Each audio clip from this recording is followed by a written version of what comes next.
धर्मगुरून जवळजवळ 29 वर्ष. तुम्हाला पाचारण वगैरे कसं आलं? 24 जानेवारी 1982. धर्मगुरू सगळ्या ठिकाणी पोहोचू शकत नाही. मी ज्याला कम्युनियन दिलेलं होतं तो धर्मगुरू होऊन दुसऱ्यांना कम्युनियन देत आहे. ॲज अ फादर तुम्हाला पण कसे ते डाऊट्स आले? कधी कधी जीवनात कटुता येते. फादरांच्या बाबतीत लोकांची अजून म्हणजे काय गैरसमज आहे? मी दुसऱ्याबद्दल चांगलं बोलू शकत नसेल तर मी दुसऱ्याबद्दल वाईट बोलतो. आज्ञाधारकपणा फार महत्वाचा असतो. की मानसिक तणाव वगैरे होतो. धर्मगुरूंच्या जीवनामध्ये 3 W फार मोहक आहेत. तर मद्रास एवढे पैसे खर्च करू आपण तिकडे जातो, मग आध्यात्मिकता कुठे आहे? समुद्र खवळलेला असतो, तिथे समुद्र शांत असतो. मग ते इथे असो की मद्रास इथे असो का मद्रासला असो, अर्धे मिसळ जाऊन फायदा नाही. पवित्र ठिकाणावर काही परिणाम होतो. अजून चमत्कार घडतात. लोकांनी वेळेवरती मिसाला येणे. 50 रुपये? हा, त्याची फी 50 रुपये होते. काही युथला म्हणजे फादर होण्याची म्हणजे गरज असते. युवकांना जवळ आणणे ही काळाची गरज आहे.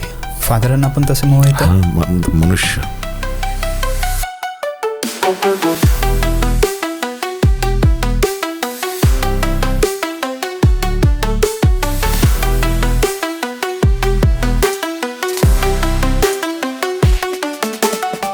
असं सांगता का अनुभव असलेल्या माणसांना सुद्धा मार्गदर्शनाची गरज असते ना. माणूस त्याच्यानुस पुढं जाते.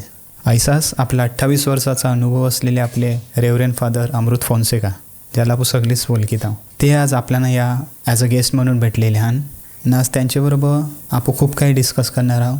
ते त्यांच्या जीवनाचा अनुभव आपल्याला बारीकशीन सांगणार आहात ना. जर आपल्याला चर्चमध्ये कार्य करायचं असेल तर ते आपण कसं विचार करून केलं पाहिजे त्याविषयीसुद्धा त्यांतून आपल्याला सांगितलं आहे. युवकांच्या बाबतीत त्यांचं जे प्रेम आहे त्यांतून ते व्यक्त केलं आहे. आणि शेवटचं न इम्पॉर्टंट म्हणजे जी माणसं आपली मद्रासला जातात त्यांच्याविषयी त्यांचं काय म्हणणं आहे ते या त्यांतून पॉडकास्टमध्ये सांगितलं आहे. आय होप की तुम्ही नक्कीच एंड पाऊत बघिशाल ना. तुम्हाला खूप काही यामध्ये शिकायला मिळेल. बैनाथ फादर, बैनाथ अपरूममध्ये तुमचं स्वागत आहे. थँक्यू. साधारणतः एक तुम्ही कॅप्युचनमधून आहात, तर एक साधारणतः कॅप्युचन फादरांचा दिवस पूर्ण दिवसामध्ये कसा असतो, त्यांची प्लॅनिंग का असते? आज मला धर्मगुरून जवळजवळ 29 वर्ष होत आहेत. आता सर्वसाधारणपणे धर्मगुरूंचा दिवस सकाळी 5 वाजल्यापासून सुरू होतो आणि मग ह्यामध्ये खूप फरक आहे. मी रिलिजियस आहे. कॅप्युचिन, डॉन बॉस्कोस, रिडेम्प्ट्रिस्ट, जेझुइट्स डायसिस वगैरे आणि डायसिजन म्हणजे प्रत्येक आपली मुंबई आर्च डायसिस, सरधर्म प्रांत, Vasai diocese, Poona diocese, Nashik diocese यांना सेक्युलर धर्मगुरू म्हणतात. परंतु धर्मगुरूंचा जीवनाचा कार्यक्रम सकाळपासून सुरू होतं. त्यांची सकाळची प्रार्थना असते. सकाळची प्रार्थना म्हणजे वी कॉल ब्रेवरीज.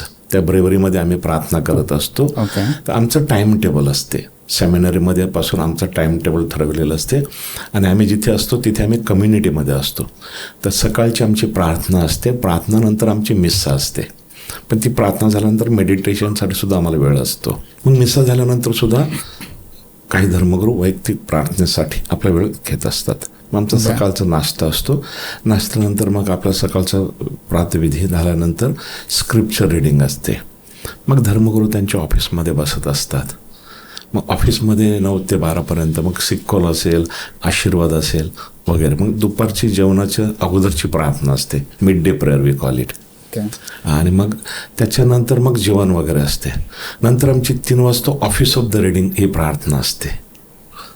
मग पुन्हा संध्याकाळी पॅरिश ऑफिसचा टाईम असते आणि मग संध्याकाळी काही धर्मगुरू वॉकला जात असतात, काही खेळत असतात, व्हॉलीबॉल वगैरे वगैरे थोडीफार एक्सरसाइज फिजिकल ॲक्टिव्हिटी करत असतात. मग संध्याकाळची पण आमची प्रार्थना असते, ती ब्रेवरी. मग त्याच्यानंतर रोजरीची पण प्रार्थना असते.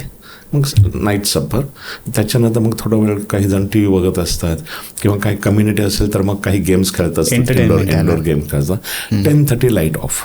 हा सेमिनरीचा टाइम टेबल आम्ही धर्मगुरू झाल्यानंतर सुद्धा फॉलोअप करत असतात. परंतु कम्युनिटीमध्ये किंवा पॅरिशमध्ये मग सिक्कॉल, हाऊस व्हिजिट्स, मुळगामीचं हे वगैरे सगळं असल्यानंतर मग त्यामध्ये थोडंसं टाईम बदलत असतं. असं सर्वसाधारणपणे प्रत्येक धर्मगुरूंचा दिवसांचा कार्यक्रम असतो. धर्मगुरू होण्यापूर्वी पण धर्मगुरू झाल्यानंतर पण तुमचं जीवन म्हणजे प्रार्थनेमध्येच जाते. प्रार्थना. मी 6वीत असताना विधीसेवक म्हणजे आमचं घर चर्चच्या बाजूला होतं, त्यामुळे रोज मी मिसाला जायचो. अच्छा. तर मग आता फादर झाल्यानंतर काही तुमच्या वगैरे काही योजना असतील, काही प्लॅन्स असतील, पण त्याचमध्ये आपले जे पोप साहेब आहेत त्यांच्या पण काही प्लॅन्स असतात, काही योजना असतात. सो त्याच्यामध्ये तुम्ही समतोल वगैरे कसा ठेवता? हां, आम्हाला फार महत्त्वाचं म्हणजे ओबिडियन्स, आज्ञाधारकपणा. आमचे व्रत असतात हां, म्हणजे ब्रह्मचार्य, आज्ञाधारकपणा आणि गरिबी. तर आम्हाला पोप साहेबांचे नियम आपण ज्या डायसिसमध्ये काम करतो त्या बिशपामार्फत आम्हाला फॉलो लागतात. हां, आमचे संस्थेचे पण नियम असतात, त्याच्या व्यतिरिक्त देऊळमातेचे नियम असतात. आणि म्हणून आपण चर्च संलग्न असून बिशप साहेबांच्या आदेशाप्रमाणे त्यांनी ज्यांच्या डायसिसमध्ये जी नियमावली आहे, त्यांचे जे डायसिसांचे फादर फॉलो करतात त्याप्रमाणे आपण आपल्या पॅरिशमध्ये काम करू शकतो. अजूनपर्यंत अशा कुठल्या अडचणी आहेत ज्या लोकांना अजून माहिती नाही, ज्या फादर लोकांना येतात किंवा जे चर्चचे संलग्न आहेत, जसे तुम्ही फादर किंवा सिस्टर? धर्मगुरू सगळ्या ठिकाणी पोहोचू शकत नाहीत, म्हणून पॅरिशमध्ये पास्टरल काउन्सिल असते, पाळकीय सल्लागार. हां, मग ते प्रत्येक विभागातून निवडलेले असते, प्रत्येक विभागाचं नेतृत्व करत असतात. प्रत्येक महिन्याच्या पहिल्या रविवारी पाळकीय सल्लागार सभादारांची सभा असते. त्या सभेमध्ये फादर येणाऱ्या महिन्याचा प्रोग्राम किंवा सध्या आता आपण वेलंकनीचा प्रोग्राम मग ते त्यांच्यासमोर मांडत असतात. मग ते येऊन विभागात मिटिंग घेत असतात. मग काही समस्या असल्यानंतर या पाळकीय सल्लागाराला सांगत असतात. त्यामार्फत त्या विभागामध्ये लोकांपर्यंत पोहोचवलं जातं. दुसरी गोष्ट, रविवारच्या आपल्या ज्या सूचना असतात, रविवारच्या सूचनेमध्ये सुद्धा पॅरिसचं काय किंवा काही समस्या असतील, आपल्या चाळीच्या समस्या असतील, धर्मगुरू निवासस्थानाच्या काही समस्या असतील, त्या धर्मगुरू वेदीवरून सांगत असतात, म्हणजे सगळ्यांना ते कळवतात की असं आहे. बरोबर. तर हे झालं गाव पातळीवर किंवा पोपच्या बाबतीत. पण आता आपण आध्यात्मिक आणि थोडं पर्सनलाइजमध्ये येऊ, की तुम्ही फादर झाले पण तुम्हाला त्याच्यासाठी काहीतरी पाचारण आलं असेल, तर तुम्हाला पाचारण वगैरे कसं आलं? 24 जानेवारी 1982. 24 जानेवारी 1982 मी 8वीला होतो. संत जोसेफ चर्च उमराळा ह्या चर्चचं उद्घाटन होतं. माझे वडील शिक्षक, माझ्या वडिलांनी त्या उद्घाटन सोहळ्याला मला नेलं होतं. मी लहान असल्यामुळे वेदीच्या बाजूला जी खिडकी होती त्या खिडकीवरती माझ्या वडिलांनी मला उभा केलं होतं. ते ब्राऊन झग्यातले फादर मी प्रथम बघितले. मला माहित नव्हतं. मी घासातलं आणि ते कॅपुचिन फादर उमराळ्यात होते. तर मी माझ्या बाबाला तिथेच सांगितलं, बाबा जर मला धर्मगुरू व्हायचं असेल ना तर मी ह्या मिशनरी फादरांसारखं होईन. नंतर 8वीला असतानाच त्याच्यानंतर माझी बहीण सिस्टर होण्यासाठी गेली. होली क्रॉस ऑफ हजारीबाग म्हणजे नानबाट कॉन्व्हेंट. तर मी नंदाकाळी शाळेत होतो, कारण माझे वडील तिथे शिक्षक होते. तर त्या नानबाट कॉन्व्हेंटच्या एक सिस्टर्स मला इंग्लिश शिकवत होत्या. मग मी रस्त्यानं चालत येत असताना नंदाकाळ शाळेतून डिसऱ्या नगरपर्यंत ह्या सिस्टर मला वाटेत भेटायच्या. मी लहान असल्यामुळे मी डबल शीट घेऊ शकत नव्हतो, त्यांना डबल शीट नव्हतं. मग त्या माझ्याबरोबर चालत चालत यायच्या. मला सांगायचं, बेटा अभी घर तो बहुत दूर आहे, तो कॉन्व्हेंट में चल, खाना खा. मग त्यामुळेच तर त्या सगळ्या सिस्टर मला सांगायच्या, तो फादर हो बेटा, तो फादर हो बेटा, तो फादर हो. मग सिस्टराने सुद्धा तसं मला ते मार्गदर्शन केलं. त्यामुळे मला तो दुजोरा मिळाला की माझ्या मनात ही इच्छा होती आणि सिस्टराने सुद्धा मला प्रोत्साहन दिलं.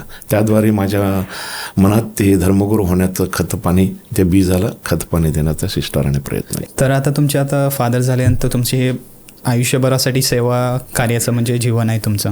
तर ह्याच्यामध्ये तुमचे सर्वात आनंदाचे व आव्हानात्मक क्षण असतील ते म्हणजे कोणते होते आणि जीवनामध्ये तुम्हाला ते कसे अनुभवायला भेटले? एक फक्त जो तुम्हाला आयुष्यभरासाठी तुम्हाला याद राहील. 2006 माझ्या आईवडिलांच्या लग्नाचा 50वा वाढदिवस होता. Golden jubilee.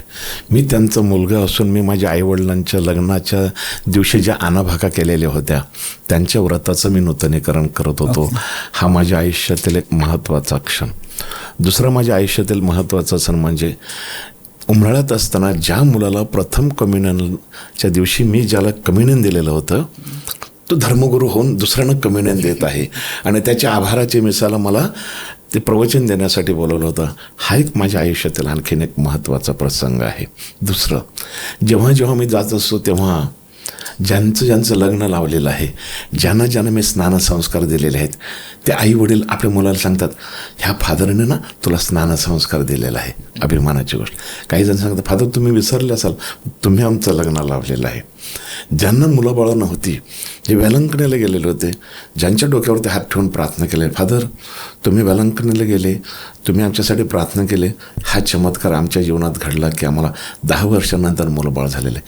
हे जीवनातील आनंदाचे क्षण न विसरण्यासारखे आहेत की परमेश्वर त्याचं कार्य आपल्याद्वारे दुसऱ्यांच्या जीवनात करत आहे. ज्या पायऱ्या तुम्ही चढल्या त्याच पायऱ्या आता त्याच पायरीवर तुम्ही अजून कोणाला चढून दिला ते एक प्रकारची तुमच्यासाठी अभिमानाची गोष्ट असेल. आणखीन अभिमानाची गोष्ट म्हणजे मी वोकेशन प्रमोटर होतो. आज जवळजवळ 30 ते 35 मुलं फादर झालेली आहेत. आपल्या सोप्या भाषेत सांगायचं झालं तर ऑडियन्सला वोकेशन प्रमोटर काय असतं? वोकेशन पाचारणात्मक जीवनासाठी प्रेरणा. अच्छा. की 10वी 12वी झाल्यानंतर मुलांना आम्ही कॅम्प घेतो आणि कॅम्प घेतल्यानंतर त्यामध्ये आम्ही सिलेक्शन करतो की बाबा तुझी इच्छा आहे का, तुझी इच्छा आहे का. आणि मला तुमचा चौक धर्मग्राम हा मोठा प्लॅटफॉर्म मिळाला. Okay. धर्मगुरू झाल्यानंतर 1987-88 पासून मी तुमच्या ह्या पॅरिशमध्ये प्रवचनाला यावं लागलो. मग हा धारावी बेल्ट, मग या धारावी बेल्टमधून खूप मुलं फादर होण्यासाठी मी त्यांना प्रेरणा दिलेली आहे आणि खूप जण फादर झालेले आहेत. एकच ते आपलं फिजिकल हेल्थ म्हणजे शारीरिक आरोग्य आणि दुसरंच ते आध्यात्मिक आरोग्य. तर ॲज अ प्रिस्ट तुम्ही एक फादर आहात, तर तुम्ही तुमच्या आध्यात्मिक आरोग्याची काळजी कशी घेता आणि लोकांना त्याच्यामधून म्हणजे कसं एन्करेज करू शकता? आमच्या सेमिनरीपासून आम्हाला प्रत्येक महिन्याला रेकलेक्शन असते. त्याच्यातच आपला एक आध्यात्मिक सल्लागार असतो, स्पिरिच्युअल डिरेक्टर. त्याच्यामध्ये आणखीन असतो कन्फेसर. तर धर्मगुरू जरी दुसऱ्यांना सल्ला देत असले, धर्मगुरूजवळ दुसरे कन्फेशन कुंसारासाठी येत असले, प्रायश्चित्त संस्कारासाठी प्रत्येक महिन्याला धर्मगुरू कुंसारासाठी जात असतात. मंथली रेकलेक्शन असते, आमचं क्लर्जी मीटिंग असते आणि तेव्हा आम्हाला बिशप सांगत असतात किंवा आमच्या ज्या ज्या डायसिसमध्ये आम्ही आहोत, ज्या ज्या डिनरीमध्ये आहोत, तिथे आमच्यासाठी हे आध्यात्मिक जीवनासाठी प्रत्येक महिन्याला हे रेकलेक्शन असते. त्याच्या व्यतिरिक्त वर्षाला धर्मगुरूंची एक रिट्रीट असते. हे सर्वच लोकांना माहिती नाही.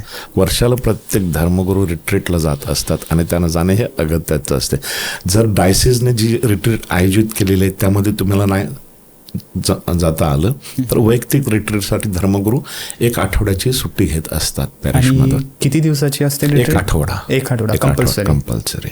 तर आता म्हणजे हे श्रद्धेचं जीवन म्हणजे जगत असताना काही तुम्हाला म्हणजे आम्ही तर नॉर्मल म्हणजे माणसं आहोत, आम्हाला सुद्धा खूप शंका वगैरे असतात, डाऊट्स येतात श्रद्धेविषयी. पण ॲज अ फादर तुम्हाला पण कसे ते डाऊट्स आल्यात आणि जर आले असतील तर तुम्ही त्याच्यावर मात वगैरे कशी करता?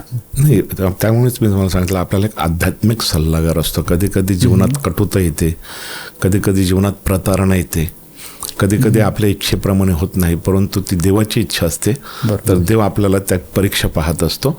मग तिथे आपल्याला कुठेतरी एक वरिष्ठ बंधू असतो, वरिष्ठ बंधू अनुभवी, जो आपल्याला बाळकडूचे बोल देतो, मार्गदर्शन करत असतो. म्हणून प्रत्येकाने एक डिरेक्टर, एक सल्लागार असणे फार महत्त्वाचं आहे. दुसऱ्या गोष्ट म्हणजे आपलं दुःख किंवा काय व्यथा आपण कुंसारामध्ये फादरांना सांगत असतो आणि मग कुंसारात होत असताना मग ते धर्मगुरू ते सुद्धा आपल्याला मार्गदर्शन करत असतात.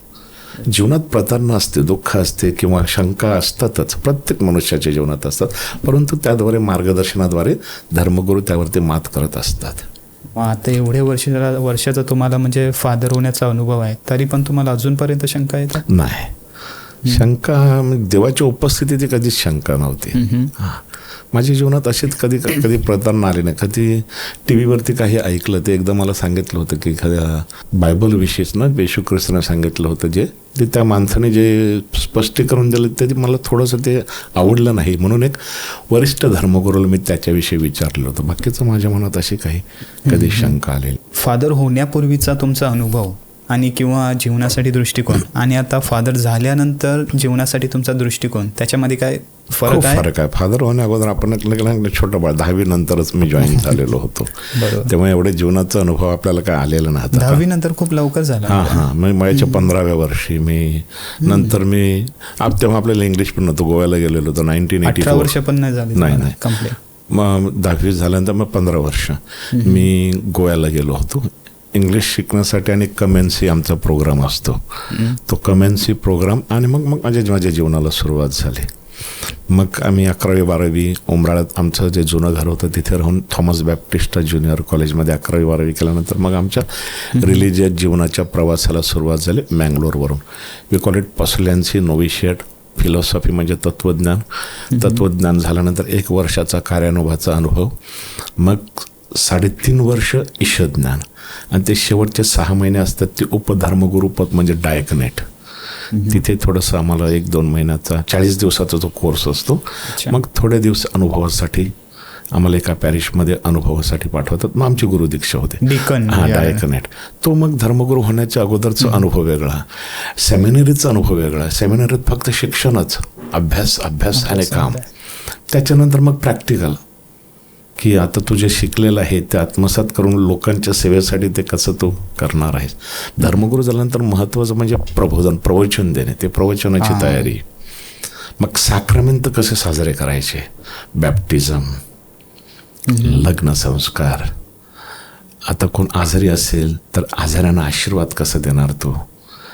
हॉस्पिटलमध्ये तुम्हाला बोलवलेलं कम्युनियन द्यायचं आहे, आशीर्वाद द्यायचा आहे, हे सगळे विधी असतात. मग ते वेगवेगळे अनुभव आपल्याला धर्मगुरू झाल्यानंतर अनुभवायला मिळतात. परमेश्वराकडून एक फादर होण्याचा, पाचारण्याचा अनुभव म्हणजे रिॲलिटीमध्ये कसा दिसतो आणि कसं माहिती पडतं की ॲक्च्युअलमध्ये परमेश्वराने आपल्याला त्याच्या मलामध्ये काम करण्यासाठी बोलावलेलं आहे.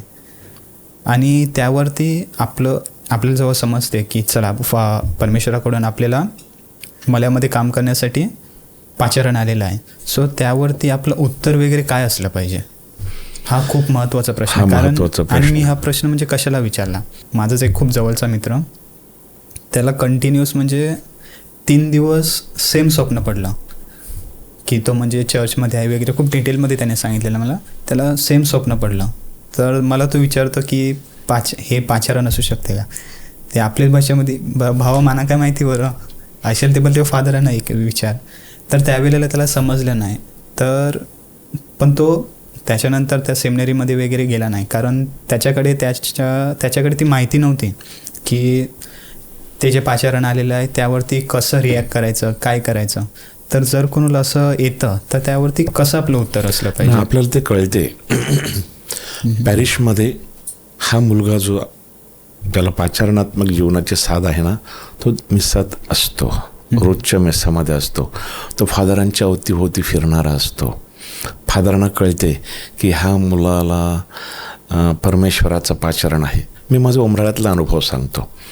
एका मुलाने M.Com केल्यानंतर तो सतत मिसाला यायचा साधा. तर मी त्याला सांगितलं, मला असं वाटतं की परमेश्वर तुला बोलावत आहे, तर तू फादर होण्यासाठी काय येत नाही. तो सांगतो माझी पण इच्छा आहे, पण माझी आई मला पाठवत नाही. वडील मेल्यानंतर तो मोठा होता आणि त्याने M.Com केलं होतं. तर तो मोठा मुलगा, आईची अपेक्षा होती की आता हा कामाला लागेल, नोकरीला लागेल, थोडंफार संसार सांभाळेल, घर सांभाळेल. हां आम्हाला. पण नंतर मी त्याला सांगितलं, चल मी तुझ्या आईला सांगतो. मी त्याला सांगितलं, पण 6 महिने त्याची आई रडली त्याच्यासाठी. जेव्हा जेव्हा मिसाला येतो ते मला सांगतो, तूच माझ्या पोराला नेलं, तूच माझ्या पोराला नेलं. आज तो आमच्या संस्थेमध्ये धर्मगुरू आहे. ते एकुलता एक मुलगा होता. नाही त्याचा भाऊ होते, त्याला बहिणी पण होत्या. पण आईची वडिलांची अपेक्षा असतात मोठ्या मुलाकडून की वडिलाच्या मृत्यूनंतर हा आमचा संसार घर सांभाळणार, म्हातारपणे आम्हाला वगैरे बघेल. तर ही एक साध असते. नंतर पॅरिशमध्ये डायसिजल लेवल का रिलिजियस लेवलला फादर सूचना करतात की अमुक महिन्यामध्ये वोकेशन कॅम्प आहे. तर ज्यांना कोणाला ह्या कॅम्पसाठी जायचं असेल, आता चौकामध्येच आपले फादर आहेत. मग ते फादर येऊन सांगतात आपल्या फादरांना, म्हणजे फादर गोन्सलोला, की आमची अशी कॅम्प आहे, तुम्ही रविवारी अनाऊन्समेंट करा. मग कॅम्पमध्ये ह्या मुलाला दुजोरा मिळतो की माझी अशी इच्छा होती. आणि मग कॅम्पमध्ये काही तरुण ब्रदर्स फादर्स त्यांचा अनुभव सांगत असतात. मग इंटरव्ह्यू घेत असतात. मग इंटरव्ह्यूमध्ये हा सांगत असतो की माझी इच्छा आहे. मग तुझं नाव नमूद केलं जाते आणि मग त्याप्रमाणे मेडिकल चेकअप वगैरे करून मग आमच्या लातूरला जे ओरिएंटेशन आहे तिथे आम्ही त्या मुलांना घेऊन जातो. कधी काय होते, मुलांना माहिती नसते की कोणाकडे जावं, कुठल्या फादरांकडे जावं, कुठल्या सेमिनरीमध्ये जावं. ह्या सर्व गोष्टी बाजूला ठेवून जर कोणाला वाटलं की आम्हाला पाचारण वगैरे आहे, तर वैयक्तिकरित्या ते लोक कसं त्याच्यावर उत्तर देऊ शकतात. ते पॅरिश प्रिस्टला भेटू शकतात. हे महत्त्वाचं म्हणजे इतर दोन, किंवा आपल्या पॅरिशमध्ये नोव्हेनाला उपवास काळात जे धर्मगुरू आपण बोलवतो ना, प्रवचन आवडल्यानंतर आपण कोणून जाऊन, फादर आजचं प्रवचन छान होतं, तुम्ही कोणत्या संस्थेचे संघाचे आहात. मग थोडासा तो वार्तालाप होतो. मग त्या फादरनं कळते की हा विचारायला आलाय म्हणजे ह्याच्या मनात काहीतरी आहे. मग फोन नंबरची एक्सचेंज होते. मग एकमेकाला फोन करत असते. टेक्स्ट करत असतात आणि त्याद्वारे फादर त्यांचं मन जिंकत असतात आणि मग त्याद्वारे त्याच्या जे आत्मिक बोल आहेत त्याला चालना दिली जाते. जे सर्वात पहिली स्टेप असते की तुम्ही वैयक्तिकरित्या ॲटलिस्ट एक फादरांना तरी स्वतःहून भेटा तुम्ही. पण तुझ्या मनात काय आहे ते मला माहीत नाही, बरोबर. परंतु तू जेव्हा अप्रोच करतो तेव्हा आम्हाला कळते की बाबा या मुलांच्या मनात काहीतरी आहे. थोडं आता आपण ब्राईट आणि थोडं डार्क साईडमध्ये येऊ याच याच्यामध्ये, की फादरांच्या बाबतीत लोकांचे अजून म्हणजे काय गैरसमज आहे. खूप काही गोष्टीबद्दल गैरसमज होऊ शकतो. पैशाच्या बाबतीत आहे. नंतर फादर त्यांच्याच घरी का जातात. आजचा जमाना वेगळा आहे. पूर्वी स्त्रियावरून मुलीवरून गैरसमज होता. आज पेडोफिलिया, होमोसेक्शुअलिटी हा पण मोठा गैरसमज आहे. तर जर आपण गैरसमज असल्यानंतर दुसऱ्यांना सांगण्याऐवजी फादरांना भेटून जर कळलं, फादर माझ्या कानावरती असं असं आलेलं आहे, तर फादर मी तुमची काही निंदा करत नाही किंवा तुमच्या विरुद्ध बोलत नाही, पण मी तुम्हाला असं हे सूचित करत आहे की, मग तेव्हा फादर आपल्या शंकेचं निरसन करतात. हे सहसा लोक करत नाहीत, पाठीमागून बोलत असतात आणि ते वाढत जाते. त्यामुळे आपल्याला जे कळलेलं आहे ते दुसऱ्यांना, म्हणजे मराठीत असं म्हणतात, मी दुसऱ्याबद्दल चांगलं बोलू शकत नसेल तर मी दुसऱ्याबद्दल वाईट तो बोलतो. तर प्रत्येकाविषयी, धर्मगुरूच नाही, प्रत्येकाविषयी असते. पण आपण काय करतो, शहानिशा करत नाही का, आणि आपण स्वतःवरून स्वर्ग गाठण्याचा प्रयत्न करत असतो. तो गैरसमज फार मोठा असतो. अजून कुठले असे गैरसमज आहेत? नॉर्मल फेवरेटिझम, काही गैरसमज आहे की फादर ह्या कुटुंबातच जातात, फादर ह्यांनाच फेवरेटिझम करतात, ह्यांनाच जवळ घेतात. तो सुद्धा आणखीन एक गैरसमज आहे. पण आपण जेव्हा त्या धर्मगुरूच्या सानिध्यात जात असतो ना, तेव्हा म्हणजे आपण अरे तू पण खूप चांगला आहे रे, तू पण मदत करू शकतो, तू गायनामध्ये, युथ संघटनेत, पॅरिश काउन्सिलमध्ये तू येऊ शकतो. मग त्या दृष्टिकोनात आपण लांब राहिल्यानंतर मग फादरना आपला स्वभाव कळत नसतं. तर त्या दृष्टिकोनातून सुद्धा आपला तो जो गैरसमज आहे तो दूर होऊ शकतो. तुम्ही जो आता वर्ड सांगितला फेवरेटिझम, तो ॲक्च्युअलमध्ये फादरांच्या बाबतीतच नाही आहे, तर लोकांच्या बाबतीत सुद्धा आहे. की चर्चमध्ये जर हे फादर आमचे फेवरेट असतील तेव्हाच आम्ही प्रार्थनेला येणार, ते फादर नसतील तर आम्ही कुठल्या संघटनेमध्ये किंवा कशामध्ये चर्चच्या प्रार्थनेमध्ये सुद्धा येणार नाही. तो हा तुमच्या दृष्टिकोनातून गैरसमज आहे की लोकांनी असं करायला पाहिजे की नाही करायला पाहिजे? नाही, आपण चर्च सगळ्यांसाठीच आहे की नाही. बरोबर. फादर 6 वर्षच असणार, जास्तीत जास्त 6 वर्ष असणार, त्याच्यानंतर दुसरे फादर येणार. आपण फादरांसाठी येत नसतो, आपण देवासाठी येतो आणि आपल्या पॅरिसच्या लोकांसाठी येत असतं. आपली सेवा ही लोकांसाठी असायला पाहिजे. पर्टिक्युलर फादर सुद्धा त्यांच्यासाठी सेवा नको, आपल्या लोकांसाठी सेवा पाहिजे. म्हणायचं तिथे माझा स्वार्थ असतो, माझा थोडासा मतलबीपणा असतो. त्यामुळे तो गैरसमज आणि तो स्वार्थ आपण दूर करण्याचा प्रयत्न केला पाहिजे. तर आता थोडा चॅलेंजेसविषयी बोलू, की फादरांच्या या आपल्या आध्यात्मिक जीवनामध्ये चालत असताना तुमच्या जीवनामध्ये असे कुठले टफेस्ट म्हणजे चॅलेंजेस येतात ज्याच्यावर कधी कधी तुम्हाला म्हणजे मात करायला खूप अवघड होते? आता एवढ्या वयाचा अनुभव असून सुद्धा आम्हाला आज्ञाधारकपणा फार महत्त्वाचा असतो. ओबिडियन्स. फादरने सांगितलं, जरी आम्हाला ना आमचं चॅप्टर झाल्यानंतर तुम्हाला कुठे जायचं आहे बदली, मग आम्हाला एक पेपर देण्यात येतो, त्यावरती आम्हाला आमचे 3 ऑप्शन्स असतात. तुम्ही ऑप्शन्स लिहून सुद्धा त्याच्या व्यतिरिक्त प्रोव्हिन्शियल जिथे पाठवतात ती तुमची 7वी परीक्षा असते. एक तऱ्हेची रिटर्न एक्झाम तुमची असं. मी ऑप्शन लिहिलेलं आहे, पण ते ऑप्शन लक्षात न घेता प्रोव्हिन्शियल सांगणार की संस्थेला तुझी गरज आहे म्हणून आम्ही तुला तिथे पाठवत आहोत. एक आव्हान असते. पण मी तिथे लिहिलेलं नाही, पण प्रोव्हिन्शियल काय सांगणार, संस्थेला गरज आहे आणि आज्ञाधारकपणा पण आहे, त्यामुळे तो तिथे जा. एक मोठं आव्हान असतं. सर्वात मोठं आव्हान म्हणजे आज्ञाधारकपणा. ओके. त्यांच्या विरुद्ध आम्ही जाऊ शकतच कोणतेही आपण कार्डिनल असो, बिशप असो, प्रोव्हिन्शियल असो, त्यांना चॅलेंज करू शकत नाही, कारण तिथे आपण व्रत घेतलेलं आहे. बरोबर. की I will be obedient to you. वचन घेतलेलं आहे. बरोबर. आता जसं तुम्ही सांगितलं की प्रत्येक पॅरिशमध्ये एक फादर 5 ते 7 वर्षापर्यंत जास्तीत जास्त राहतो. तर एका पॅरिशमधून दुसऱ्या पॅरिशमध्ये गेल्यानंतर काही कालानंतर कधी कधी असं एकटं वाटते की मानसिक तणाव वगैरे होतो, आणि जर येत असेल तर त्याच्यावर ॲज अ प्रिस्ट म्हणून तुमची त्याच्यावर काय उपाययोजना असते? सहसा पॅरिशमध्ये लोक आपल्याला एकाकी सोडत नसतात. दुसरी गोष्ट, डायसिजन फादर कधी कधी एकटे असतात. आम्ही कम्युनिटीमध्ये असतो, आमच्या जोडीला आमचे फादर्स असतात. ओके. आमचे 3 जण तरी मिनिमम आमच्या कम्युनिटीमध्ये असतात. तसं आमचं कॉन्स्टिट्यूशन, आमच्या संस्थेची जी घटना आहे त्याने आमचं ब्रदरहूड असते, बंधुत्व. एकटा ब्रदर राहू शकत नाही, दोघे पण नाही, तीन जण असतात. त्यामुळे आपल्या कम्युनिटीमध्ये आपले काय प्रॉब्लेम असेल तर आपण सॉल्व्ह करू शकतो. मी आजारी असेल, मी मिसाला आलो नाही, तो घेऊन सांगणार अरे कुठे होत असतो. डायसिसचं तर कधी कधी तसं होते, त्यांचं स्वयंपाकी जर आला नाही किंवा स्वयंपाकाने विचारलं अरे फादर आले नाहीत, ते फादर आजारी आहेत. तर एकाकीपणा फार धर्मगुरूंना सतावत असतो. परंतु त्यांना काय असते, आठवड्याला 1 दिवस ऑफ असतो. मग ते ऑफ असल्यानंतर ते घरी जाऊ शकतात, मित्रांच्या घरी जाऊ शकतात, मित्रांना सांगू शकतात, भेटू शकतात. मग त्यांच्या व्यथा दुसऱ्यांना सांगून व्यक्त करू शकतात. Social life. तसंच काय असते, पॅरिशमध्ये फादरांचे काही फ्रेंड्स असतात, फोन वगैरे करतात, फादर कसं आज दिसले नाहीत ते. मग त्या दृष्टिकोनातून त्यांना पण कळते की फादरांना आजारी आहेत, की फादरांना औषधाला न्यायचं आहे, की फादरांना हॉस्पिटलला जायचं आहे. मग आपण फादर आम्ही तुमच्याबरोबर येऊ का. त्या दृष्टिकोनातून पूर्वी असं घडत नव्हतं, आता खूप घडत आहे. लोक खूप सोशल झालेले आहेत. बरोबर. क्रिटिसाइज करणारे थोडेच आहेत, परंतु प्रेम करून आदर करणारे आणि सेवा करणारे धर्मगुरूचे खूप जण आहेत. माझ्या आयुष्यात असे खूप लोक आहेत की जे स्वतःहून येऊन सांगतात, फादर चला आम्ही तुम्हाला हॉस्पिटलला घेऊन जातो. जेव्हा ह्या समस्या येतात तर त्यावेळेला फादरांना म्हणजे कशाचा एक आधार असतो. तर फादरमध्ये ताणतणाव कसा असतो, 2 कुटुंबाचा जर समेट करत असताना जर न्याय योग्य पद्धतीने दुसऱ्या पार्टीला वाटलं की मिळालं नाही, मग ते सांगतात की फादरने इथे हे केलेलं, असं केलेलं आहे. तो एक मोठा ताणतणाव असतो. हा स्पेशली म्हणजे लग्नाच्या बाबतीत, कुटुंबाच्या बाबतीत, जेव्हा न्यूली वेडेड त्यांचं जमत नसते, मग ते घटस्फोटांपर्यंत पोहोचत असतात. त्या दृष्टिकोनातून तिथे 2 पार्ट्यामध्ये समेट घडवून आणणे खूप कठीण असते. प्रॉपर्टीचा मॅटर कोर्टात आणि पोलिसाकडे जाण्या अगोदर ते धर्मगुरूकडे येत असतात. कमिटीमध्ये सुद्धा संघर्ष असतो. एक विभाग, दुसरा विभाग. काही विभागामध्ये एक कुटुंब आहे, ते चर्च संलग्न नाही, विभागाशी संलग्न नाही. मग त्यांच्या कुटुंबामध्ये आजारपण माहीत असल्यानंतर आपण गेल्यानंतर विभाग सांगत आहेत ते चर्चशी संलग्न नाही, तो पण मोठा संघर्ष असतो.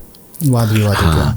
मग त्याच्यासाठी काय असते, बिशप हाऊसला आपण अप्रोच करू शकतो. बिशप हाऊसला बिशप, त्यांचे विकर, त्यांचे चान्सलर, त्यांचे कॅनोनिस्ट असतात.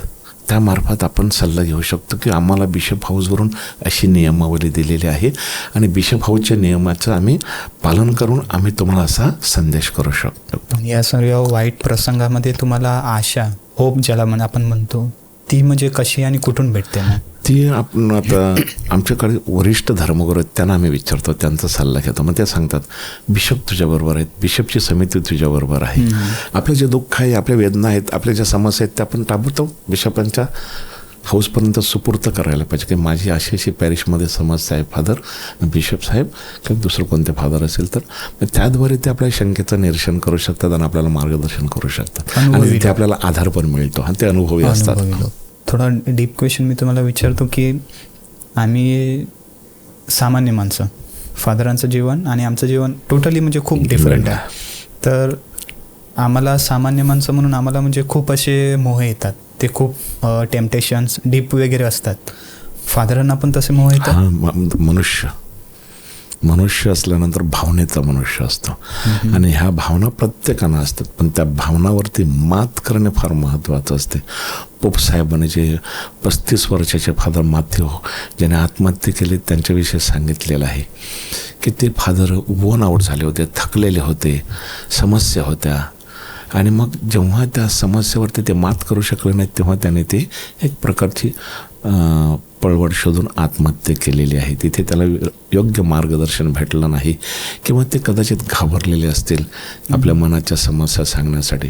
परंतु मी तुम्हाला सांगितलं आपला स्पिरिच्युअल डिरेक्टर असतो, आपला कन्फेसर असतो, तिथे आपण आपल्या समस्या सांगत असतो आणि त्याद्वारे ते आपल्याला मार्गदर्शन करतात. प्रत्येकाच्या जीवनामध्ये मोह आहेच आणि असं म्हणतात धर्मगुरूंच्या जीवनामध्ये 3 W फार मोहक आहेत. 1 W फॉर वेल्थ, दुसरा पैसा, दुसरा W for wine means drinks alcohol, तिसरा W म्हणजे विमेन, अपोजिट सेक्स. म्हणजे ह्या 3 प्रकारचे मोह असतात. त्या मोहावरती प्रार्थनामय जीवनाद्वारे धर्मगुरू मात मिळवतात. किंवा अशा प्रकारचे मोह आल्यानंतर त्यांतून मार्ग कसा काढायचा हे वरिष्ठ धर्मगुरू, त्यांचा जो कन्फेसर असतो, स्पिरिच्युअल डिरेक्टर असतो, ते त्यांना मार्गदर्शन करतात. हे झालं आध्यात्मिकरित्या. आणि आता आपण ज्या युगामध्ये जगत आहोत तिथे तेच इम्पॉर्टंट नाही, पण ते पण इम्पॉर्टंट आहे. आणि ते म्हणजे पैसा किंवा संसाराच्या संसार. तर फादरांच्या जीवनामध्ये ही आर्थिक बाजू म्हणजे बिझनेस साईड म्हणजे काय असते, किंवा फादरांचं जीवन जगत असताना तुम्हाला पण कुठेतरी म्हणजे पैशांची गरज वगैरे पडत असेल, तर ते त्यांचा पगार वगैरे किती असतो त्याविषयी आम्हाला थोडं सांगा. It is called stipend. हां, डायसिजन फादरांना स्टायपन असतो. प्रत्येक डायसिसचा तो वेगळा असतो. आमचं स्टायपन नसते. आता मी तुमच्या पॅरिशमध्ये आलेलो, मला जे मानधन मिळते, मानधन तुमच्या पॅरिशमधून, ते जाऊन मी माझ्या सुपिरियरला देतो. म्हणजे माझ्या किंवा आमच्या कम्युनिटीमध्ये एक आमचा इकॉनॉमी असतो जो आमचा आर्थिक व्यवहार सांभाळतो. आणि मला जर काही गरज असली तर मी त्यांच्याकडून पैसे घ्यायचे, मी त्यांना बिल द्यायचं. आमचं एक कुटुंबासारखं असते आमची कम्युनिटी लाईफ. की कुठे पैसा जातो ते सगळं नाही. मी आणलेला पैसा माझ्या सुपिरियरकडे द्यायचा. मला पाहिजे मी सुपिरियरकडून घ्यायचा. आपण कसं पगार झाला का आई आणि वडिलाला आणून देतो, मग सांगतो आया मला पैसे दे, मला पासासाठी पैसे दे, कपड्यासाठी पैसे दे, बूट आणण्यासाठी पैसे दे. तसंच पण डायसिजनचा त्यांचा स्टायपन असतो. आपण जो पगार म्हणतो, पगारपेक्षा त्याला तो शब्द वापरलेला आहे स्टायपन, मानधन. प्रत्येक महिन्याला त्यांचं मानधन असते. फक्त त्याद्वारे त्यांचं ते खर्च ते सांभाळत असतात. तो स्टायफन वगैरे पगाराचं काही नसते. जेव्हा गरज पडते म्हणजे औषधासाठी, विशेषतः औषधासाठी. मग त्यांचं एक हॉस्पिटल ठरलेलं आहे बँड्राला, नाही का, होली फॅमिली. तिथे मग ती ट्रीटमेंट होत असते. बाकीचं दुसरं असतो स्वयंपाकाचा पगार वगैरे, ते पण डायसिस मार्फतच ते देत असतात. धर्मगुरूंचं फक्त मेंटेनन्स असते, तो त्यांचा स्टायपन असतो. चर्चमध्ये पॉलिटिक्स वगैरे होते आहे ना, होते ना, आहे, खूप आहे. पण त्यामध्ये काय माहिती आहे का, धर्मगुरूंना तारेवरची कसरत असते. सगळेच काही विरोधात नसतात ना. आता पॅरिश काउन्सिलमध्ये 1-2 व्यक्ती असणार, अपोज करणार, पण बाकीचे आहेत. परंतु धर्मगुरू पॅरिशमध्ये ट्रस्टी म्हणून जात असतो, म्हणून तो चर्चच्या माध्यमातून, डायसिसच्या माध्यमातून जात असतो. त्यामुळे त्यांच्या ज्या इम्प्लिमेंटेशन्स आहेत, काही आहेत, नियमावली आहेत, तो ते धर्मगुरू त्या पॅरिशमध्ये सांगण्याचा प्रयत्न करत असतो. आणि त्या म्हणजे लोकांना पाळावेच लागतात. आता या लोकांच्या समस्या झाल्या की लोकांमध्ये, फादरांच्या जीवनामध्ये खूप समस्या येतात. चर्चला सध्या तरी ह्या काळामध्ये अजून कुठल्या अडचणीचा म्हणजे सामना वगैरे करावा लागतो? सध्याचं गव्हर्नमेंट आल्यामुळे त्या दृष्टिकोनातून चर्चची भूमिका खूप नाजूक झालेली आहे. त्यामुळे संघटित राहणे फार महत्त्वाचं आहे. आपण कोणा धर्माच्या नावाने सांगत नसतो, बोलत नसतो, पण ऐकणाऱ्यांचा गैरसमज झालेल्यामुळे ना चर्च सध्या तरी खूप कठीण परिस्थितीतून जात आहे.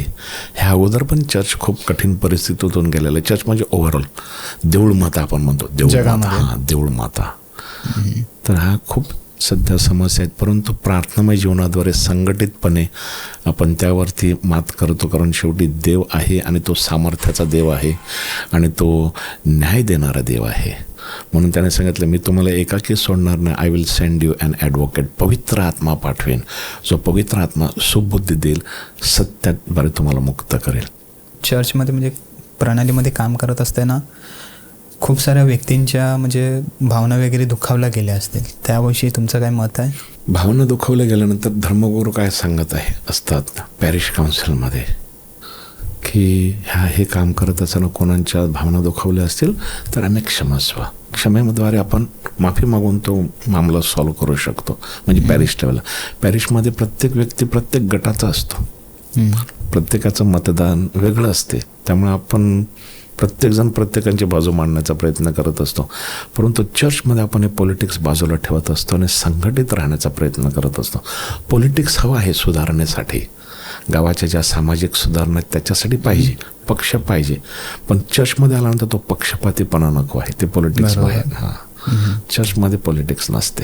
आणि आता बघायला गेलं तर दांभिकता म्हणजे ज्याला आपण दिखाऊपणा म्हणजे बोलत असतो, तो दिखाऊपणा आता वाढल्यानंतर बरेच लोक म्हणजे चर्चपासून दूर गेलेले आहेत. ते मला कशाला सांगायचं आहे की मी हा व्यक्ती शोबाजी करतो, मी त्याच्यासाठी मिसाला जात नाही.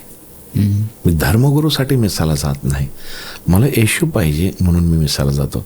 त्याच्याच व्यतिरिक्त त्याच्यामध्ये धार्मिकता आणखीन काय आलेली आहे, प्रापंचिक प्रसेवक आपण निवडलेले आहेत बघा.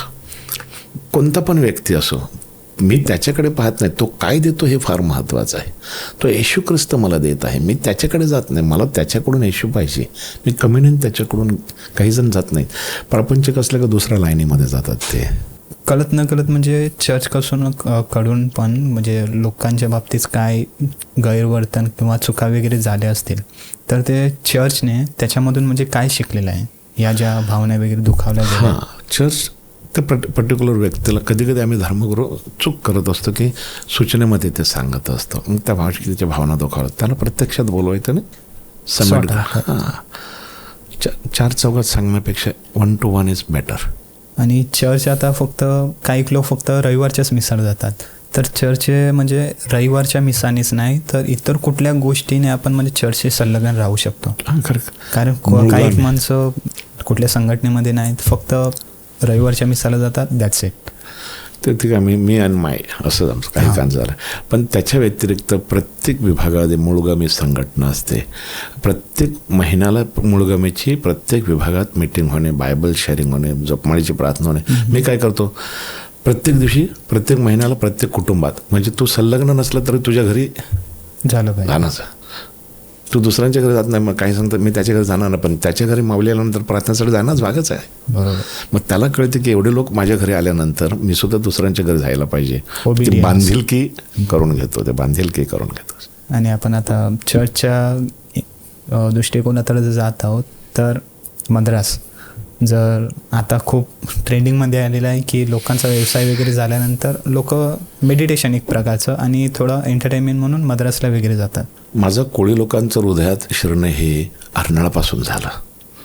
1996 माझी गुरुदीक्षा झाली आणि तेव्हापासून तिथे फादर कॅजेटन होते.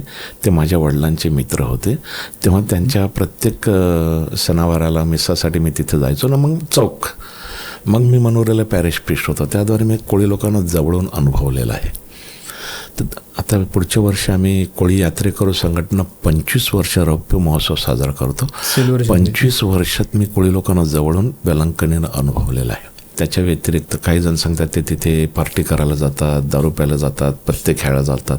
मला त्याच्याविषयी बोलायचं नाही. मला काय बोलायचं आहे, आपण जर मराठी भाषिक लोकांसाठी ख्रुसाची वाट, मिस्सा, रोजरीची प्रार्थना, खूप काही कॅरिझमॅटिक प्रेयर, मी गेल्यानंतर खूप काही केलेलं आहे तिथे. आपण गेल्यानंतर 3 रहस्य ते आपल्याला मराठीत बोलायला लावतात, तमिळ असूनसुद्धा. पहिले आणि तिसरं ते तमिळमध्ये घेतात, बाकीचे सगळे आपण घेत असतो. आपली माणसं 6:30 तमिळ मिस्सा ऐकायला जातात. काय वाचते, काय प्रतिसाद असतो, काय प्रवचन असते, काय गाणी असतात कळत नाही. मग तिथे जातो, ती खूप चुकीचं आहे. मिस्साला उशिरा येणे पण खूप चुकीचं आहे. एवढे पैसे आपण खर्च करून जातो, उशिरा येतो. दुसरं, समोर ती जागा असताना कोपऱ्यात बसतो.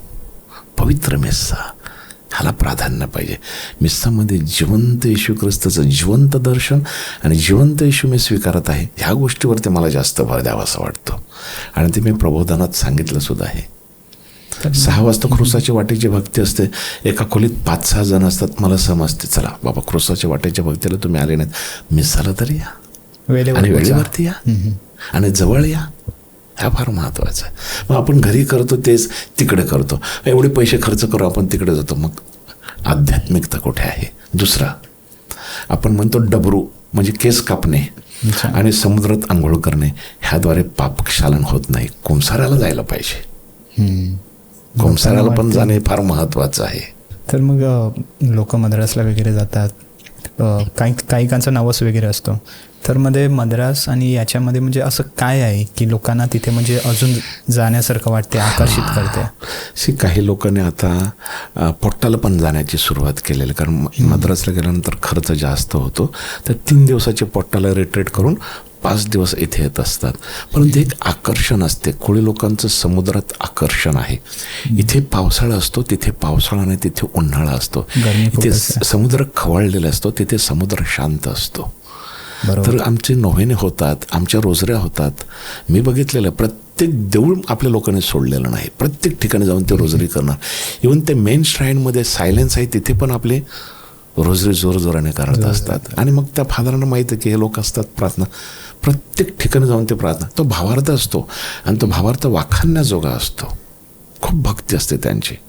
तिथे मी कॅरिझमॅटिक प्रार्थना करतो, त्यामध्ये त्यांचा प्रतिसाद तर बोलून फायदा नाही, जबरदस्त उत्स्फूर्त प्रतिसाद असतो. तर खूप चांगल्या गोष्टी आहेत आणि खूप काही करत असतात. पण त्यांना वाटतं की वर्षाला एकदा मद्रास माऊली, वेलंकनी माऊलीच्या दर्शनाला जाणे फार महत्त्वाचं आहे. आणि आपण काय करतो, कार्मेल माऊलीचा सण साजरा करतो, माउंट कार्मल. तर त्या दृष्टिकोनातून ही एक वेळ असते कोळी लोकांची. वर्षभर काबाड कष्ट करतात. मे महिन्यात तर तुम्हाला माहिती आहे हाल किती होतात ते. जुलै जो आहे हा आल्यानंतर मग बुटीच्या कामाला लागत असतात. मग त्यांना पुन्हा सवड मिळत नसते. मग एका दृष्टिकोनातून त्यांची भक्ती पण होते, एका दृष्टिकोनातून त्यांची थोडंसं विरंगुळं पण होतं, एका दृष्टीने त्यांची पिकनिक पण होते आणि एका दृष्टिकोनातून माऊलीला भेटून आलाय म्हणजे सगळं स्वास्थ्य सगळं अर्पण केलेलं आहे. आता पुन्हा नव्याने जीवनाला सुरुवात. एकंदरीत शांत होते. सर एकंदरीत म्हणजे त्यांची जी भक्ती आहे तिकडची आहे ती म्हणजे त्यांना आकर्षित करते असं तुम्हाला म्हणायचं. दुसरं म्हणजे काय, काही फादरांचं ऑब्जेक्शन होतं कारण 10-15 दिवस मुलं शाळेत अनुपस्थित राहतात. त्यामुळे काही फादरांनी कार्मेल माऊलीची भक्तीसुद्धा इथे सुरू केलेली की तुम्ही तिथे जाऊन पैसा खर्च करण्यापेक्षा, मुलांना शाळेतून दूर ठेवण्यापेक्षा इथेच करत आहोत. तो पण त्यांचा बघण्याचा दृष्टिकोन पण छान आहे. तुम्ही हा मला न विचारण्या अगोदरच बोललं, पण आपण त्याच्यामध्ये थोडंसं म्हणजे डीप जाऊ की म्हणजे लोक मद्रासला जातात, नवीनासाठी जातात, भक्तीसाठी जातात, कोणाचा नवस असतो प्रार्थनेसाठी वगैरे जातात. पण ह्या प्रार्थनेच्या स्थळावरती जाऊन पार्ट्या वगैरे असतात, दारूबाजी करतात. तुमच्याविषयी याविषयी काय म्हणणं आहे? ते सगळेच नसतात. आणि म्हणजे असं उघड्यावरती बसलेलं सणावाराला मी बघितलेलं आहे. माझं ते मत नाही. रात्री अपरात्री समुद्रकिनारी फिरणे ह्यापेक्षा ते डेंजर आहे. तिथे ते तृतीयपंथीय असतात, त्यापासून खूप डेंजर आहे. तुम्ही तुमचं काय म्हणतात ते लवर वगैरे असतात, ते जाऊन तिथे समुद्रकिनारी बसणं रात्री खूप डेंजर असते ते. हे दारूबाजीचं पत्त्याचं वगैरे असेल एवढं काही माझ्या निदर्शनास आलेलं नाही. पण काही लोक बोलतात. कारण काय असते, मग ते इथे असो का तिथे असो, त्यांना तेच आनंद. त्यांचं मत असं, रोजरी झाली, भक्ती झाली, खुरसाची वाढ झाली, मिसा झाली, माझं अध्यात्म तिथे आहे. इथे मी खोलीवरती आल्यानंतर माझं ते वैयक्तिक जीवन आहे, त्यामुळे त्या वैयक्तिक जीवनाविषयी मी काही बोलू शकणार नाही. तर आता लोकांची म्हणजे जी श्रद्धा आहे ती आता तुम्हाला काय वाटतं, एक प्रकारची परंपरा बनलेली आहे, जबाबदारी आहे की फॅशन बनलेली आहे, आणि ती जीवनामध्ये म्हणजे कशी बदल घडवून आणते? हे काही दृष्टिकोनातून मी तुझ्याबरोबर ॲग्री करू शकतो. जे वरिष्ठ आहेत, ज्येष्ठ आहेत, ते हृदयातून जातात. आता ही इंटरव्ह्यू आहे ना, काही गोष्टी मी बोलू शकत नाही कारण हे मग टेलिकास्ट होईल ना, मग ते सांगतील की म्हणजे आपल्या लोकांना म्हणजे ते समजलं पाहिजे, लोकांना समजलं. बरोबर आहे. माझं महत्त्वाचं कारण असं आहे, तुम्ही ज्या हेतूसाठी जाता, मिस्सा वेळेवरती या. मग ते इथे असो की इथे असो का मद्रासला असो, अर्धे मिसर जाऊन फायदा नाही. खुरसाची वाट, मिसा, कुमसार, रोजरीची भक्ती हे फार महत्त्वाचं आहे. रात्री अपरात्री फिरणे चुकीचं आहे. तिथे आपलं कोण आहे, काय झालं तुमचं, कोण जबाबदार आहे, मग स्वतःची काळजी घेतली पाहिजे. ते बंदरावरती रात्री अपरात्री फिरणे ह्याला माझा विरोध आहे. दुसरं काय वैयक्तिक जीवन असेल त्याच्यामध्ये मी ज्या हेतूसाठी आपण जातो तो हेतू साध्य झाला पाहिजे. काही जण कपल्स असतात नाही का, आपल्या भाषेत म्हणतात आयटम, मग ते तिथे असतात, इट्स ओके. पण रात्री अपरात्री तुम्ही तिथे फिरणे हे खूप चुकीचं आहे. कारण कल्चर वेगळं आहे. तुम्ही समुद्रकिनावरती बसला, 3 जागी आल्यानंतर तुमच्यावरती अतिप्रसंग त्याने केला, कुठे जाणार तो, तुला त्या रात्री त्या वेळेला तिथे कुठे जायला सांगितलं होतं. असं झालं नाही, झालं पाहिजे पण नाही. परंतु काय असते, जागृत राहणे फार महत्त्वाचं आहे. आणि हे सर्व जे आपलं वर्तन आहे, आपण ज्या गोष्टीविषयी बोललेलो आहोत, त्या वर्तनाने त्या म्हणजे पवित्र ठिकाणावर काय परिणाम होतो तुमच्या दृष्टीने? कारण आध्यात्मिकरित्या तुम्हाला जास्त माहिती आहे का गोष्टी. आपण संपूर्ण दिवस ह्यामध्ये बिझी असतो. माझ्या कानावरती कोणी आणल्यानंतर मी त्या सूचना करत असतो. मी प्रत्यक्षात काही पाहिलेलं नाही. ते पवित्र असताना आपण अमंगळ करण्याचा प्रयत्न केला तर आपण अमंगळ बनतो, आपण अपवित्र बनतो. ते पवित्र असताना जे तीर्थक्षेत्र आहे ते तीर्थक्षेत्रच राहणार. हे इट इज सो मच. मी जेव्हा प्रथम गेलो होतो दॅट यूज टू व्हायब्रेट. मला म्हणजे असं कंप भरायचा तिथे वेदीवरती गेल्यानंतर. माझ्या कानातून पाणी येत होता म्हणजे कान माझा बुजलेलं होतं. तर मी डॉक्टरकडे गेलो तर काय झालं कोणास ठाऊक, माझ्या कानाचा पडदा फाटला. तर 5 दिवस मी कानात कापूस घालत होतो. लोक माझ्याकडे प्रार्थनेसाठी येत होते, मी आशीर्वाद द्यायचो, बरं व्हायचं. तर मी माऊलीला सांगितलं मी आशीर्वाद दिलं ते बरं झालं, माझा काय चुकला आहे. मी एवढं बोलल्यानंतर त्या 5व्या दिवसापासून माझ्या कानातून पाणी यायचं बंदच झालं. तर मी स्वतः चमत्कार अनुभवलेला आहे. तिथे सात्विकता आहे, पावित्र्य आहे. आपली भाषेत बोलताना की माऊलीचं सत्व आहे. अजून चमत्कार घडतात, अजून चमत्कार घडतात. पण ज्यांना तो परिस्पर्श झालेला नाही ना, तो थोडासा वेवरिंग करणार, हळूहळू येतो तो बरोबर, तो शोधणार, चमत्कार शोधणार, इथे चमत्कार तिथे चमत्कार. म्हणून मी त्यांना काय सांगतो, इथून गेल्यानंतर गज आणि हलवा ह्याच्या जोडीला आध्यात्मिक शिदोरी पण आपण नेली पाहिजे. माऊलीला घरी घेऊन जा, त्या गजामध्ये माऊलीला पण घेऊन जा आणि आपण तिच्यासारखं वागण्याचा प्रयत्न करूया. आता तुम्ही ऑलमोस्ट 25 वर्ष पूर्ण करणार तिथे.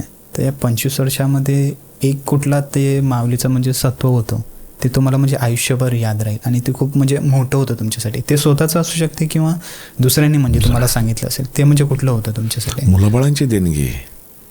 असे खूप कपल्स होते की ज्यांना मुलंबाळ होत नव्हते. मिसानंतर, कॅरिझमॅटिक प्रार्थनेनंतर, आशीर्वाद दिल्यानंतर खूप जण बरे झालेले आहेत. खूप जणांना मुलबाळ झालेलं आहे सात्विकता. खूप जणांचे आजार बरे झाले आहेत. ती त्यांची साक्ष आहे. पण तिथे आपण वेदीवरती लोकांना बोलवू शकत नाही, कारण एकाला बोलतं 10 जण येतील. मग ते माझं कॅरिझमॅटिक प्रार्थनेत तो जो हेतू तो निघून जाईल. मागण्या पूर्ण होतात, इच्छाकांक्षा पूर्ण होतात. पण तिथे ती सात्विकता आहे. पण मागण्या सगळ्याच ठिकाणी पुरवतात. पण मनुष्य काय असते, भाविक भक्त याचिकेने तिथे जात असतो की माऊली मला देणार विश्वास आहे. येस. चर्चच्या बाबतीत अशा कुठल्या गोष्टी आहेत ज्याच्यामध्ये म्हणजे सुधारणा झाली पाहिजे तुमच्या मते? लोकांनी वेळेवरती मिसाला येणे हे फार महत्त्वाचं आहे. चर्च संलग्न राहणे, आपल्या विभागाचं आयोजन आहे तेव्हा आपण त्यामध्ये सहभाग घेणे. तू करतो ना तूच कर, माझं काही लेनदेन नाही, तसं नको. आपल्या विभागाचं आयोजन आहे, आपल्या शेजोळ्याचं आयोजन आहे, त्यामध्ये लोकांनी सहभाग घेतला पाहिजे. तुमच्या इकडे बोटीची प्रार्थना होते, किती जण असतात, आता इतर ठिकाणी घडत नाहीत, त्यांनी पण असं केलं पाहिजे. ही आमची बांधिलकी आहे. कोळी बंधू आम्ही समुद्रात पदार्पण करत असताना त्याच्या अगोदरची प्रार्थना झाली पाहिजे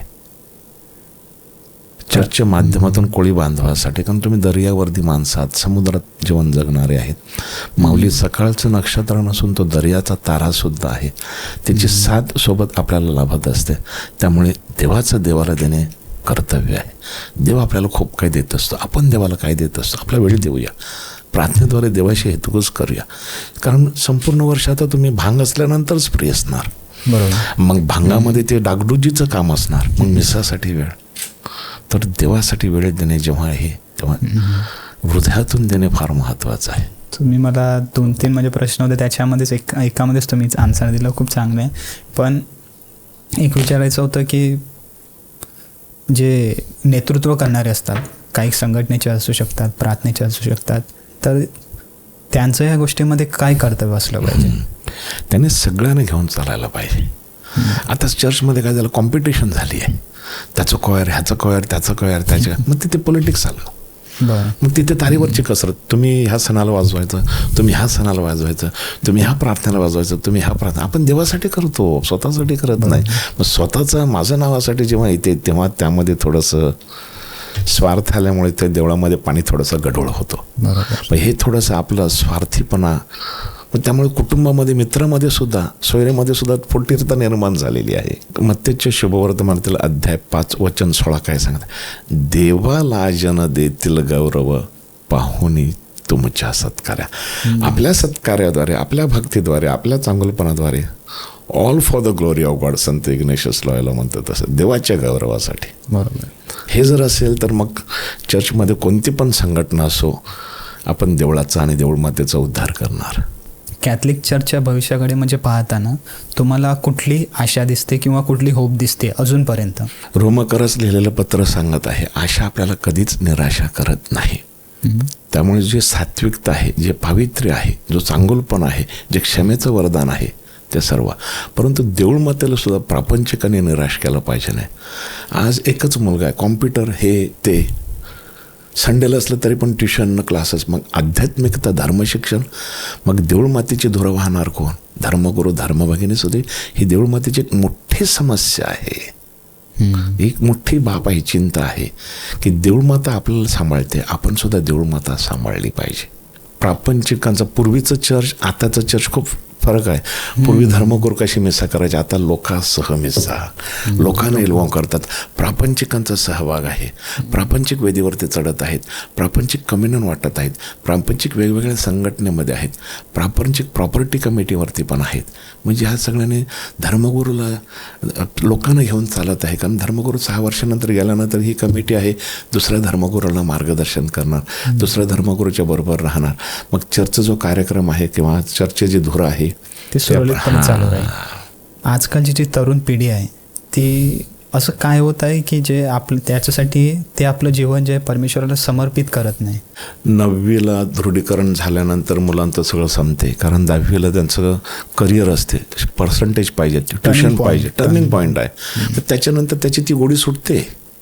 मग कॉलेजला गेल्यानंतर कॉलेजचं वातावरण वेगळं असते, म्हणून मुलं दुरावतात. म्हणून युवक संघटना स्थापन, तरी पण युवक संघटनेमध्ये सुद्धा नसतात.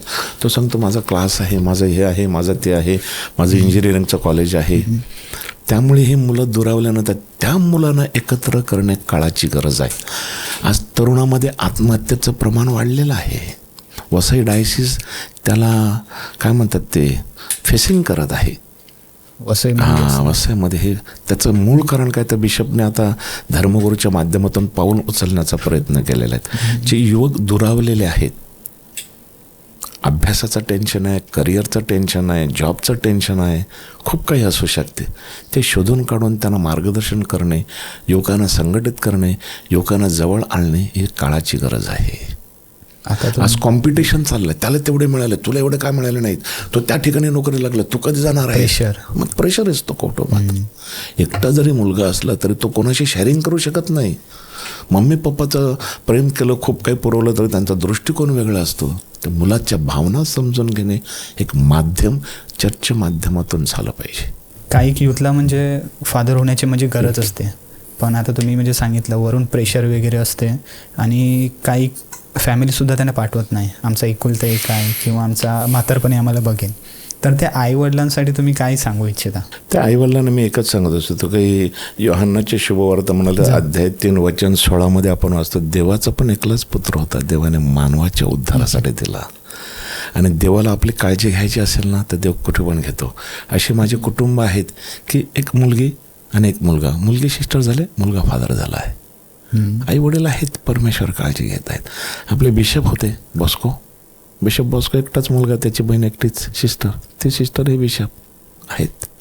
आहे असं एका कुटुंबातून 3 फादर झालेले आहेत. आपले आर्च बिशप जॉन एका कुटुंब, एक जेजुईट आहे, 2 डायसिजन आहेत, त्यामधील हे बिशप आहेत. पाचरण आल्यानंतर ना परमेश्वर मार्ग देतो. आईवडिलांना सुद्धा परमेश्वर प्रेरणा देतो. मुलांनी आईवडिलांना सांगितलं ना की मला जायचं आहे तर होते. परमेश्वराची इच्छा शेवटी.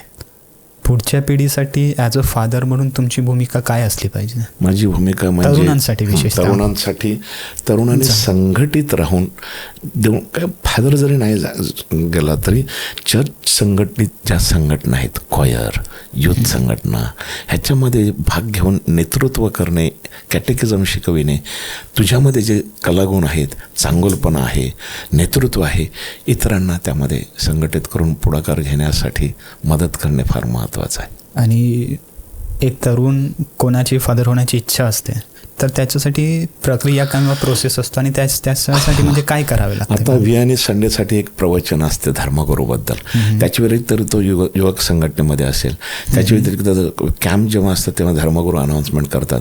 असे मग कॅपुचिन कॅम्प, डायसिजन आहे, डॉन बॉस्कोस आहे, जेजुईट आहे, SPD आहे, प्रत्येक संस्था आणि संघटना आहेत, त्यामध्ये तो सहभागी होऊ शकतो. त्याने कॅम्पला गेल्याशिवाय त्याला त्याच्या जीवनाचा मार्ग कसा निवडायचा ते कळणार नाही. प्रत्येकांच्या कॅम्प, त्याच्यानंतरचा प्रवास मग कसा असेल? मग त्यांनी कॅम्प केल्यानंतर त्याचं सिलेक्शन होते.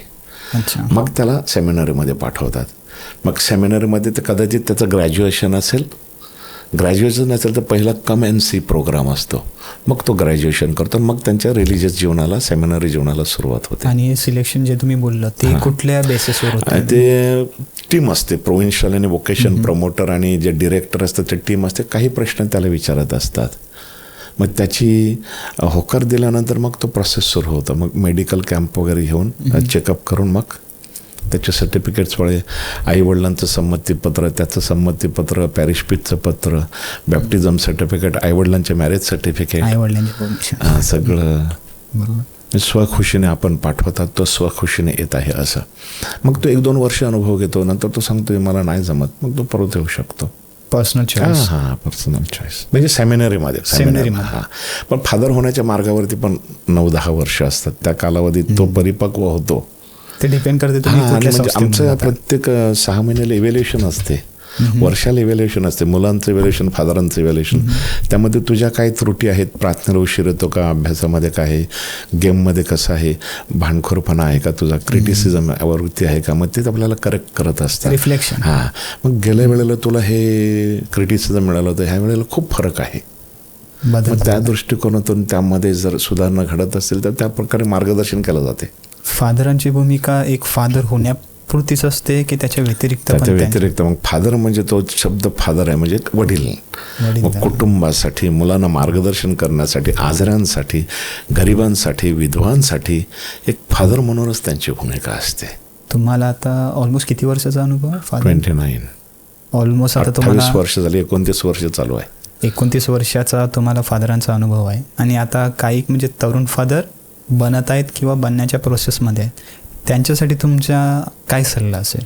आपण जे व्रत घेतलेलं आहे आज्ञाधारकपणा, त्या व्रताशी आपण एकनिष्ठ राहू. आपल्याला जे नियम दिलेले आहेत ते आत्मसात करू. आणि आपल्यामध्ये जेवढा चांगुलपणा आहे तो दुसऱ्यांना देण्याचा प्रयत्न करा. श्री समर्थ नामदेव म्हणतात, जे जे आपणाशी ठावे ते ते इतरांशी सांगावे, शहाणे करून सोडावे सकल जन. योहान्ना बाप्तिस्तानं काय सांगतो, माझ्या मागे येणार आहे तो माझ्यापेक्षा श्रेष्ठ आहे. तुम्ही माझ्यापेक्षा चांगले बना, श्रेष्ठ बना आणि तुमचं योगदान माझ्यापेक्षा जास्त देण्याचा प्रयत्न करा. हाच सल्ला तरुणांसाठी माझा असेल. जेव्हा तुम्ही एकटे असाल किंवा कुठेतरी गेला असाल तेव्हा तुमच्या आयुष्यातील तो कुठला म्हणजे अनुभव होता जिथे तुम्हाला परमेश्वराचा खूप जवळ असण्याचा म्हणजे अनुभव आला आणि तो आता पण जरी तुम्हाला आठवला तरी तुमच्या म्हणजे अंगावर शहारे येते? आजारी असताना, आजारी होतो मी. मला गुरुदीक्षा झाल्यानंतर इंटरस्टँड TB होता, 2दा टायफॉईड रिलॅप्स झाला. मी फिलिपिन्सला गेल्यानंतर मला मायग्रेनचा खूप त्रास झाला. तो मायग्रेन माझ्या डोळ्यातून आला. मग मी 9 महिन्यातच परत आलो. मायग्रेन म्हणजे घेरी येणे? हां, पाठीमागून डोकं दुखत होतं माझं. मग मी इथे होतो आपला जुहू चर्चमध्ये. तिथे माझा एक मित्र मिळाला, त्याने मला नानावटेला नेलं होतं MRI करण्यासाठी. ते 25 मिनिट जसे का मैताची पेटी त्याच्यामध्ये गेलं ना, मी खूप घाबरलो. माझ्या सगळ्या प्रार्थना संपल्या. मनात विचार आला, आता लाईट गेली तर मी इकडेच, इथे घरी का सांगितलं नाही. तो खूप भयानक प्रसंग होता माझ्या जीवनात. फर्स्ट टाईम जेव्हा मी MRI केला, 45 मिनिट्स मी डोळे बंद करूनच होते, तो संपतच नव्हतं. तो एक मोठा म्हणजे एकाकीपणाचा मला अनुभव. पण मी प्रार्थना पण करत होतो, माझ्या सगळ्या प्रार्थना संपल्या. तेव्हा आता नक्की काय आहे मनात विचार. शेवटी मनुष्य मरणाला घाबरतो. बरोबर. एकदा MRI केला, 2दा MRI केला, तरी माझं ते काही थांबत नव्हतं. मग माझ्या मनात संशयाला मला ट्युमर असेल, ब्रेन ट्युमर. ज्याला स्वर्गात जायचं त्याला पण मरायचं. हां, प्रत्येकाला जीव जगायचंच असतं. मग मला एका फॅमिलीने सांगितलं, त्यांचा फॅमिली डॉक्टर आहे, त्याने मला 50 रुपयात बरं केलं. त्याने सांगितलं 50 रुपये? हां, त्याची फी 50 रुपये होती. मी त्याच्याकडे गेल्यानंतर त्याने सांगितलं, फादर तुम्हाला ॲक्यूट मायग्रेन आहे आणि हा ॲक्यूट मायग्रेन तुमच्या डोळ्यातून आलेला आहे. म्हणून मी असं बघायचो. मला माणसं 2 दिवसाची, एक खाली एक वरती. त्याच्या औषधाने मी बरं झालो. खूप सिरियस होता म्हणजे? हां, हे मला खूप टेन्शन होतं ते मायग्रेनचं. म्हणजे मला दिसायचं नाही. मी जर असं बघितलं तरी पैसे किती आहेत, स्टेशन कोणतं आहे, चष्मा घालून सुद्धा मला दिसायचं नाही. ते 2003 2001 हा त्रास झाला. 2010 त्रास झाला, 10 वर्षानंतर. त्यानंतर नाही. आणि त्या म्हणजे अनुभवातून तुम्हाला म्हणजे आयुष्यामध्ये काय बदल झाला तुमच्या त्या अनुभवातून? की आयुष्यात परमेश्वरावरती विश्वास फार महत्त्वाचा आहे. कुटुंबाची साथ पण आपल्याला असते, मित्रांची साथ असते. त्या दृष्टीने आपण आपल्या जीवनाचा प्रवास करायचा. शेवटी फादर जाता जाता एक शेवटचा प्रश्न, की शेवटी म्हणजे तुम्हाला काय वाटते आजच्या तरुण पिढीला परमेश्वराच्या सेवेमध्ये जीवन घालवणं एक किंवा त्या मार्गावर चालणं एक चांगलं काम असू शकते, ऑफकोर्स असू शकते, पण ते त्या असावं. परंतु आईवडिलांची इच्छा वेगळी. आज आईवडिलांनी मुलावरती खूप काही लादलेलं, तू हे बनायचं, तू हे बनायचं, तू हे बनायचं. कोणतंच आईवडील सांगत नाही मुलांना तू फादर व्हायला जा म्हणून. एकटा जरी असलं तरी ते सांगत नाही फादर व्हायला जा म्हणून. आता मी एका कुटुंबात भेटून आलो, पोरगा लहान आहे, शाळेत जायचं नाही, पण तो सांगतो मला फादर व्हायचं आहे. आणि आईवडील काय सांगतात? आईवडील सांगतात जा. म्हणजे लहान, खूप लहान आहे, मला 3 वर्षाचा असेल. पिंपरीला कुटुंबात एक मुलगा आहे, त्याने त्याच्यासाठी असा झगा शिवलेला आहे आता. हां, तो सांगतो मी फादर अमृत होणार. किती वर्ष झालं? तो आता 1लीला आहे. माझ्या देवबागला जिथे मी आहे तिथे एक छोटा बाळ आहे, मोठं कुटुंब आहे त्याचं. सगळ्यांना एकत्र बोलवतो, खांद्यावरचं टॉवेल ठेवतो, चला मी फादर अमृत, आता मीच भेटायचा या. आता तो LKGमध्ये आहे बघ. मुलांना लहानपणापासून ही आवड असते, परंतु लहानपणापासून आईवडील सांग तू इंजिनियर हो, तू पायलट हो, तू कॅप्टन हो, तू हे हो. आईवडिलांनी पण सांगितलं मला तो फादर हो. आज तरुण पिढीला आव्हान आहे की माझं करिअर, माझा कंपॅनियन तो झाला आहे. आईवडील तुलना करत आहेत, प्रेशर आहे, कम्पॅरिझन आहे. त्या कम्पॅरिझनने, तुलनेने मुलांना खाल्लेलं आहे. God bless you. Thank you so much for this upper room is filled with the Holy spirit. May God bless you. Thank you. Thank you so much. Yo podcast तुम्ही अख्खा बघितला. आय होप का नक्कीच तुम्हाला यामधून काही ना काही शिकायला मिळलं असेल. जर या पॉडकास्टमधून खरंच तुम्हाला काय शिकायला मिळलं आहे ते नक्कीच हे पॉडकास्ट तुम्ही पुढं लोकांना शेअर करा, जेणेकरून याचा फायदा तुम्हालाच नाही तर पुढच्या लोकांनासुद्धा होईल. भेटूया आपण नक्की पुढच्या पॉडकास्टमध्ये. तोपर्यंत लव, रिस्पेक्ट, पीस.